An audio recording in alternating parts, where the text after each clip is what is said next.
எடுக்கிறதுக்காகவும் அந்த volume papers எல்லாமே 8000 papers copy எடுக்கிறதுக்காக மட்டும் வெறும் கொரியர் அண்ட் ஜெராக்ஸ்க்காக 50,000 நான் செலவு பண்ணியிருக்கிறேன் ஆக்சுவலி. ஓகே, என்ன சொல்ல வரீங்க அப்படின்னா மெயினாக வந்து இது இவ்வளோ பெரிய ஸ்கேமு. எவ்வளோ பெரிய ஸ்கேம்னா 10,000 கோடி ஸ்கேமு. 85,000 மக்கள் வந்து இதில் கம்ப்ளைண்ட் பண்ணியிருக்கிறாங்க. இத்தனை பேர் கம்ப்ளைண்ட் பண்ணியிருக்கும் போது எங்களுக்கு ஒரு தனி எஸ்பி வேணும். இப்போ இருக்கிற எஸ்பி மிஸ்டர் சரவணகுமார் வந்து பார்த்தீங்கன்னா 8 டிஸ்ட்ரிக்ட் பார்த்துக்கிறாரு. 400 கேஸுக்கு மேலே அவர் வந்து பார்த்துட்டு இருக்கிறாரு. அப்படி பார்க்கும்போது அவருக்கு வேலை பணு காரணமா இந்த ஒரு கேஸுக்கு, இவ்வளோ பெரிய கேஸுக்கு மட்டும் அவரால் எவ்வளோ தூரம் அவரை கொடுக்க முடியும் இம்பார்ட்டன்ஸ் அப்படின்னு எனக்கு தெரியல. அப்படி இருக்கும்போது எங்களுக்கு தனி டிஎஸ்பியும் வேணும். ஏன்னா இப்போ இருக்கிற டிஎஸ்பி வந்து பார்த்தீங்கன்னா விருதுநகருடைய திண்டுக்கல் டிஎஸ்பி, விருதுநகருடைய ஆஃபீஸர் அண்ட் ஆல்சோ இந்த ஸ்கேமுக்கு, இந்த நியூமேக்ஸ் ஸ்கேமுக்கும் இருக்கிறாரு. அப்போ எங்களுக்கு வந்து தனியாக ஒரு எஸ்பி வேணும் ஸ்பெஷலாக. அண்ட் அவருக்கு கீழே ஒரு 3 டிஎஸ்பி வேணும், ஒரு 6 இன்ஸ்பெக்டர்ஸ் வேணும். ஏன்னா இது அவ்வளோ பெரிய ஸ்கேம். அதை நாங்கள் தமிழக முதல்வருக்கு நாங்கள் இதை வந்து எப்படி ரீச் பண்ணுறதுன்னு தெரியல. எத்தனையோ தடவை அவங்க எல்லாரும் வந்து எங்களுடைய மக்கள் வந்து பாதிக்கப்பட்ட மக்கள் எத்தனையோ அமைச்சர்களை போய் பார்த்துட்டாங்க, சபாநாயகரை பார்த்துட்டாங்க, எல்லாரையும் பார்த்து எத்தனையோ தடவை ஒரு 10,000 லெட்டர்ஸ் எழுதி அனுப்பிட்டாங்க. அத்தனையும் இஓடபிள்யூக்கே வந்து ஃபார்வர்ட் பண்ணியிருக்காங்க. ஸோ எங்கே போட்டோமோ அங்கேயே திருப்பி திருப்பி வர்றதுனால எங்களுக்கு வழியே தெரியாததுனால உங்களெல்லாம் கூப்பிட்டு உங்கள் வாயிலாக நாங்கள் தமிழக முதல்வர் ஜோசப் விஜய் அவருக்கு இதை வந்து நாங்கள் தெரிவிச்சுக்கிறோம். அவரையும் பார்க்க நாங்கள் எத்தனையோ தடவை ட்ரை பண்ணினோம், எங்களால் முடியலை. அண்ட் நீதிபதி பரத சக்கரவர்த்தி சார் தான் பார்த்துட்டு இருக்கிறாரு ஹைகோர்ட்டில். அவர்கிட்டையும் நாங்கள் எத்தனையோ தடவை, நானே பார்ட்டி பர்சனாக பல தடவை போய் கேட்டிருக்கிறேன். எங்களுக்கு தனி ஸ்பெஷல் ஆஃபீஸர்லாம் வேணும் அப்படின்ட்டு. அவரும் அதை உள்வாங்கிட்டு பண்ணுறோம் செய்கிறோம் வாய்மொழி உத்தரவாகவே கொடுத்தாரு. அதனால் அது செயலாக்கம் அடையலை. அதை வந்து எழுத்துப்பூர்வமாக அந்த ரிட்டர்ன் ஆர்டரில் இருந்திருந்தால் ஒரு வேளை ஆயிருக்கலாம். ஆனால் இப்போ புதுசாக ஒரு மேடம் வந்து அப்பாயிண்ட் பண்ணியிருக்கிறாங்க. அவங்கக்கிட்ட எங்களோட ரெக்வெஸ்ட்டை நாங்கள் வச்சுக்கிறோம். எங்களுக்கு தனி எஸ்பி, இந்த நியூமேக்ஸில் பாதிக்கப்பட்ட மக்களுக்கு தனி எஸ்பியும் தனி டிஎஸ்பி ஒரு 3 பேர், 6 இன்ஸ்பெக்டர்ஸ், ஒரு புது டீம் எங்களுக்கு வேணும். அவங்க மூலமாக எங்களுக்கு வேகமாக 1 வருடத்துக்குள்ளே எங்களுக்கு வேணும். ஏன்னா இதில் இருக்கிற பாதிக்கப்பட்ட மக்கள் 85,000 பேர் வந்து பார்த்தீங்கன்னா அபவ் 60 இயர்ஸாக எல்லாருமே சீனியர் சிட்டிசன்ஸ் தான். அதனால் எங்கள் எல்லாருக்கும் சீக்கிரமாக வாழ்வாதாரத்தை முன்னேற்றி கொடுக்குறதுக்கு இவங்க வந்து ஹெல்ப் பண்ணணும். ஏன்னா இங்கே எவ்வளோ பாதிக்கப்பட்ட மக்கள் 1 லட்சம் பேரும் அவங்க குடும்பமும் வந்து புதிய அரசுக்கு தான் வாக்கு போட்டிருக்கிறாங்க. அதனால் நீங்கள் வந்து இதை எங்களுக்கு பணி கொடுத்தீங்கன்னா, எங்களுடைய பணத்தை எங்களுக்கு திருப்பி கொடுத்தீங்கன்னா நிச்சயமாக எப்பவுமே அந்த நன்றி உணர்வோட வாக்குகள் கிடைக்கும்ன்றத நான் உத்தரவாதமாக இங்கே சொல்லி கொடுக்குறேன்.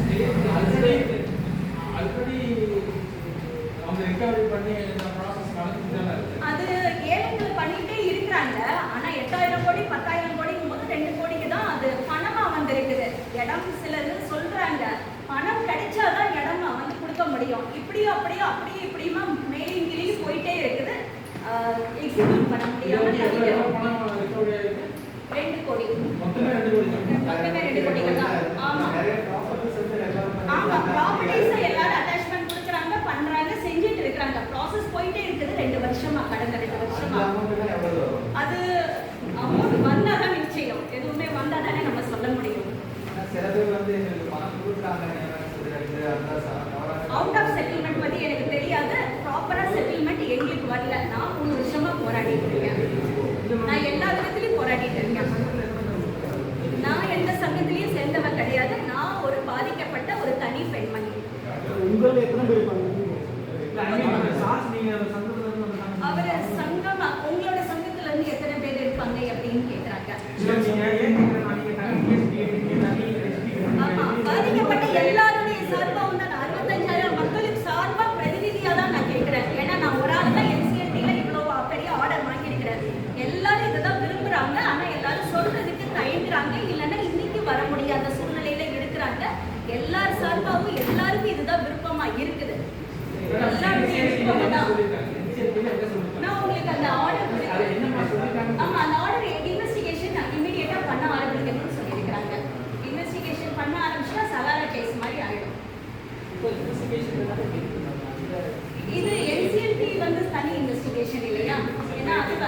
Separate investigation. அது வந்து அதுக்கு எல்லாருமே EOWலேருந்து CBCID எல்லாருமே கோஆப்ரேட் பண்ணணும்.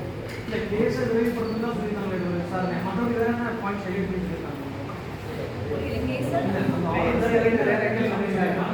கேஸ் முதல்ல இவங்க பணம் எங்க வந்திருக்கு எங்க போயிடுக்குது என்னன்னு அவங்க இன்ஸ்பெக்ஷன் பண்ண ஆரம்பிப்பாங்க, ஆடிட்டிங் பண்ண ஆரம்பிப்பாங்க, எல்லாரையும் படிப்பாங்க.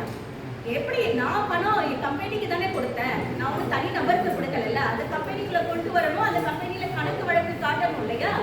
அது அப்படி போக ஆரம்பிக்கும். ஏன் ஒரு 1.25 கோடி ஒரு கஸ்டமர் கிட்ட வந்திருக்குதுன்னா அந்த கம்பெனியில எத்தனை கஸ்டமர்ஸ், எத்தனை இன்வெஸ்டர்ஸ், அந்த அந்த காசு எங்க வந்தது, எப்படி போனிச்சு, அதை பத்தின டீடைல்ஸ் எல்லாம் கேட்பாங்க இல்லையா? ஏன்னா நான் மட்டுமே 1.25 கோடி கொடுத்துருக்கேன், இங்க 10 லட்சம் தான் இருக்குன்னா மிச்ச காசு எங்கே போச்சு, மத்தவங்க கொடுத்த காசு எங்கே போச்சு, தாத்தா தூக்கிட்டு போயிடுச்சா?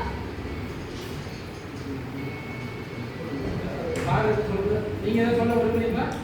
சார், நான் வந்து மதுரையை மையமாக கொண்ட நியாமக் கம்பெனியில் வேலைக்காக ஒரு 88 லட்சம் இன்வெஸ்ட் பண்ணியிருக்கேன். நானும் என்னுடைய குடும்பத்தார்கள். நான் பணம் கொடுக்கும்போது அதனுடைய ஏஜென்ட், அதாவது ஏஹெச் வந்து தியாகராஜன், ரமேஷ், பிரபாவதி, அவருடைய கணவர் எல்லாரும் வந்து கேட்ட வந்து இது மாதம் வந்து ஒரு வட்டி கிடைக்கும், ஸ்கீமுக்கு தகுந்த வட்டி கிடைக்கும், 2 வருஷம் 3 வருஷம் போனாக்கா அது 2 மடங்கு 3 மடங்கு ஆகும் அப்படின்னு எனக்கு ஆசை வாங்க. இதே மாதிரி படம் போட்டவங்களும் வந்து சொன்னாங்க. சரின்னு அந்த பேச்சை நம்பி நானும் போட்டேன். நான் யார் அப்படின்னா சென்ட்ரல் எக்ஸைஸில் ஒரு கஸ்டம்ஸ் இல்லை சூப்பரிண்டாக ரிட்டையர் ஆகுது. என்னுடைய ரிட்டையர்மெண்ட் பணத்தையும் சில சொத்துக்களையும் விற்று நான் போட்டேன். எனக்கு ஒரு 2 வருஷமோ 3 வருஷமோ சாரி ஒரு 2-3 மாதம் வந்து கரெக்டாக கொடுத்தாங்க. 2 மாதம் 3 மாதம் இருக்கும். அதுக்கப்புறம் வந்து 2023 ஏப்ரல் அதில் வந்து பிரச்சனை ஆரம்பிச்சு. எங்கே முடிஞ்சதோ அங்கே முடிஞ்சதோ அப்படின்றாங்க, வந்து முடியலை. சரி அப்படின்னு சொல்லி அதாவது கோர்ட்டு கேஸ் போனோம். அதாவது சிவகாசி இதில் வந்து ஒரு இந்த குடும்பத்தின் சார்பில் ஒரு 195 பேர் 200 பேர் ஹைகோர்ட்டில் கேஸ் போட்டிருக்கோம். அந்த கேஸு மாண்புமிகு பரம சக்கரவர்த்தி சார் அவர்கள் வந்து விசாரிச்சுக்கிட்டு இருக்காரு. 3 வருஷமாக விசாரிக்கிறார். நாங்கள் கொடுத்தது என்ன அப்படின்னா, ஐயா நாங்கள் கொடுத்தவங்களுக்கு நீங்கள் ஆதாரபூர்வமாக அவங்க பெயிலில் வந்ததுக்கப்புறம் பல சொத்துக்களை பல கண்டிஷனில் தான் அவங்க வெளியில் வந்திருக்காங்க. அதெல்லாம் மீறிட்டாங்க, வந்து பல சொத்துக்களை விற்றுருக்காங்க. அவங்க தொடர்ச்சியாக வியாபாரம் பண்ணுறாங்க. வியாபாரம் பண்ணக்கூடாதுன்னு மாண்புமிகு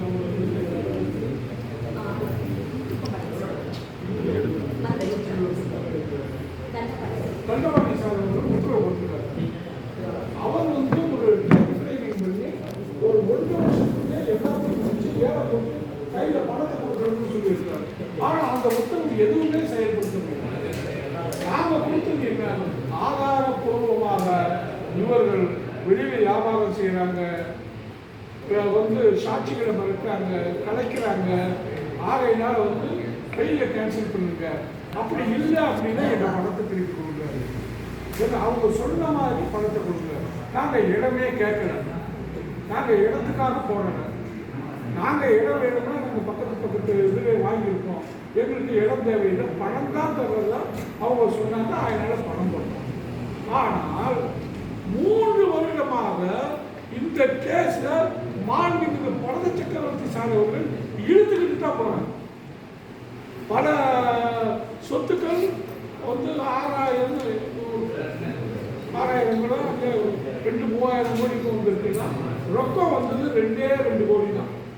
அந்த 2 கோடியை 80,000 பேருக்கு பிரித்து கொடுத்தா 30 ரூபா 40 ரூபா கூட வராது. ஏன் வந்து பெயில கேன்சல் பண்ண வேண்டியது, போலீஸ் கஸ்டடியில் எடுத்து விசாரிக்க வேண்டியது. அவர் சொல்றாரு, அவங்க வெளியில் வந்தால் மறுபடியும் அவங்க வந்து உள்ள போயிடுவாங்க. சொத்துக்கள் அப்போ கொடுக்க முடியுமா? கவர்மெண்ட் ஆஃப் இந்தியா ஒரு ராணுவத்தை வச்சிருக்கு, ஒரு போலீஸ் துறையை வச்சிருக்கு. அவங்க சொத்துக்களை வாங்கி பினாமியில் மறுமதிப்பு பேர்களை வாங்கியிருக்காங்க. அது தெரியாதா? ஏன் கொடுக்க வேண்டியதானே? பிடிங்கி விற்க வேண்டியது. அப்போ வந்து அதுக்கு பவர் இல்லையா? ஆனால் டால்பிட் கோர்ட்டில் ஐயா முத்துக்குமரன் சார் அவர்கள் சரியான விசாரணை. அதாவது இந்தியா வந்து எஃப்ஐஆர் மட்டும் போட்டுருக்காங்க, சார்ஜ் ஷீட் 6-7 பேர். ஆனால் அவர் ஒவ்வொரு கம்பெனியும் தொழில் நிறுவனத்தின் அந்த டைரக்டர்ஸ் மேலேயும் வந்து கேஸ் போட சொல்லி சார்ஜ் ஷீட் ஃபைல் பண்ண சொல்லி வேகமாக நடத்தினார்.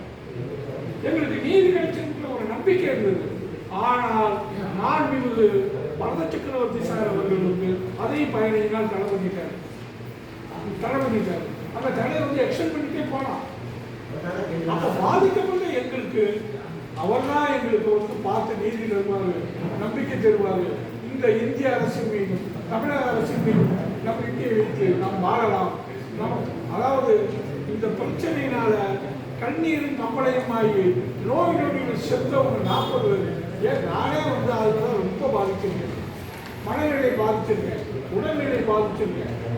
ஆனால் இதை பற்றியும் தான் வந்து மாண்புமிகு பரத சக்கரவர்த்தி சார் அவர்கள் கவலையே படுறாங்க. தற்கொலை பண்ணிட்டு இறந்தவங்க ஒரு 25 பேர். ஆமா, நீங்க சொல்ற பார்த்தாங்க ஹைகோர்ட் வந்து அவங்களுக்கு ஆதரவா அதாவது கரெக்டா விசாரணை நடக்கிறதையும் தடை பண்றாங்க. இவர் வந்து இழுத்துக்கிட்டே போறாரு. 3 வருஷம் ஆகுது. 3 வருஷமாகி யாருக்கும் பைசா கிடைக்கல. எல்லாமே ஹைவாசா நடக்குது. ஆகையினால நாங்களும் வந்து சீனியர் ஃப்ராட் கேஸ் கொடுத்தோம், அப்புறம் சிபிஐ கேஸ் கொடுத்தோம், இடி கேஸ் கொடுத்தோம். எல்லாம் இவ்வளவு நீதிக்காக போராடணுமா? காசு வாங்கினது உண்மை. அவங்க ரூலை ஓவர் பண்ணியிருக்காங்க. நியமன்ஸ் கம்பெனிக்காங்க ஏன் துணிந்த நடவடிக்கை இல்லை? ஈஓடபிள்யூ ஒத்துழைப்பு இல்லை. ஈஓடபிள்யூ ஒத்துழைப்பு இல்லை. அதாவது ஹைகோர்ட்டில் வந்து அட்டாச்மெண்ட்டுக்கு கேஸ் போட்டுருக்கேன். இருக்கிற இல்லாதவங்க வித்து கேஸ் கொடுக்குறேன். யாரு வக்கீலுக்கு ஈஓடபிள்யூ கேட்குறாங்க.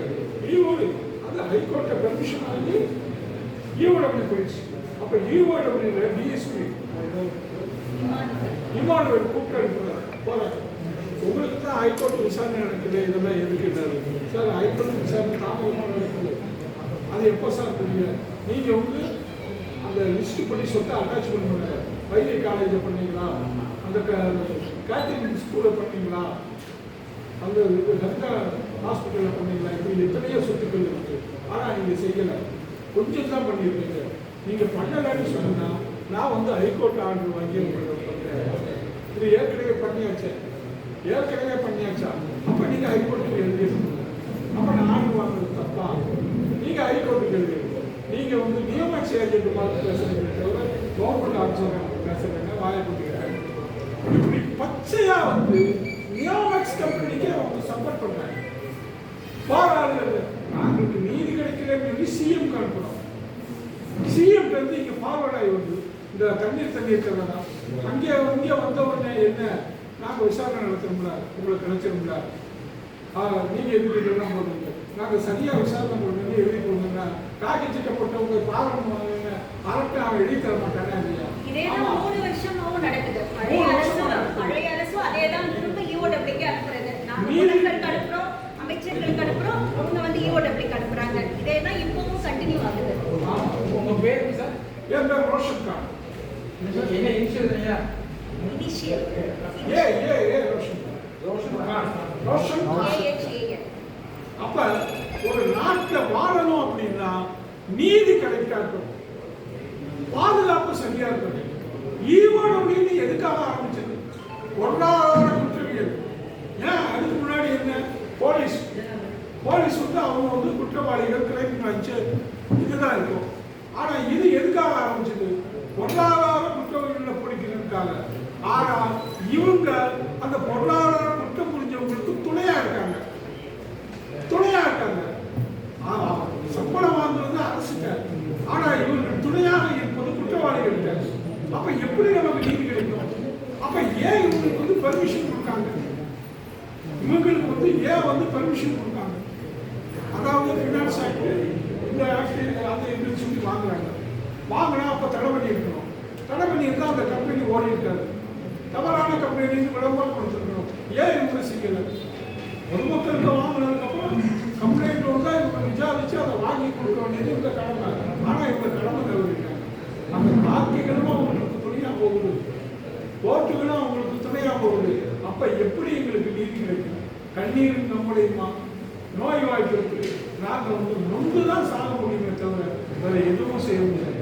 ஆகையினால இது ஊர் உலகுக்கு எல்லோருக்குமே தெரியணும் அப்படிங்கிறதுக்காக தான் உங்களோட உதவியை நாடி உங்கள் உதவி வந்து எல்லாருக்கும் ரீச் ஆகணும். இதன் மூலமா எங்களுக்கு நீதி கிடைக்கணும். இறந்த பணம் கிடைச்சா போதும். வட்டி வேண்டாம், கொடுத்த பணம் வந்தா போதும் மாதிரி வட்டிங்க. எங்களுக்கு கொடுத்த பணம் போதும். அவங்க சொன்ன மாதிரி கொடுத்தா போதும்.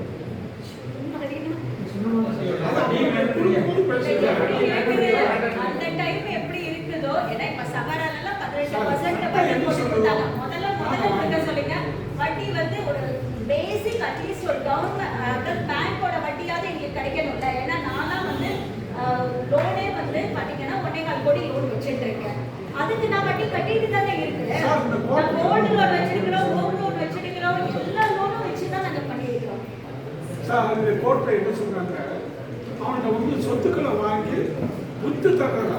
அவன் ஆரம்பத்தில் கொடுத்தது ரொம்ப குறிப்பிட்ட ஒரு 32 கோடியோ ஏதோ ஒரு சரியா பேசுறாங்க. அப்ப இப்ப அதனுடைய மதிப்பு பல மடங்கு சொன்னாங்க. அவங்க கேட்க கம்ப்ளைண்ட் வர வர அதனுடைய அதை கொடுத்த அதையே அந்த வடிகள் சொன்னாங்க. இது 100 ரூபாய், இது 200 ரூபாய், இது 400 ரூபாய்மா.